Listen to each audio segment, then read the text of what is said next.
Danmarks vegne kommer der nogle lille tale, og de der falder hen, dumt hen, sover lidt. Det er ganske fint. Husk nu, at der kommer med hovedet ret lige om lidt. Nå, nu er jeg jo ikke den store taler. Men I skal have et ord med på vejen nu, hvor I står alene i den store verden. Så skal du vente om og se på dem, at de ved, det er dem, du taler til. Jeg har jo som chef let for mange af de slemme ting, som verden byder på, og derfor har vi fået morgenøl, middagsøl, før middagsøl, lige over middagsøl, eftermiddagsøl, aftensøl, efter aftensøl og natøl, og især fyrfadsøl. Fyrfadsøl? Ja. Hvad fanden er det egentlig, det er en god fyr? Det er ikke sikkert, at I kan oprette denne indtagelse, og så vil verden pludselig stå meget klar, og der er en hel masse slemme ting, der står en uge på jer. Men I kan lige komme hjem til et kusøl, I fader et klap på kind og et godt råd.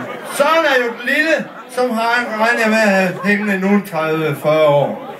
Så må vi godt skåle. Ja, fandme. Jeg synes, at det går godt for ham.